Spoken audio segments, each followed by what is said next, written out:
Yun. Huwag ka na.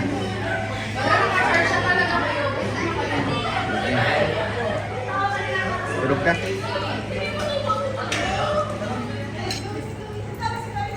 Talaga si Mayo. So it's Valentine's Day and we're here at the Anyong Haseo. Tama ba? Anyong Haseo.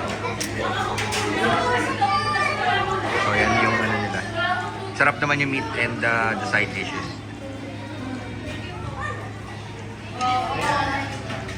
Kailangan wala matira yun. Ubus mo yung lahat.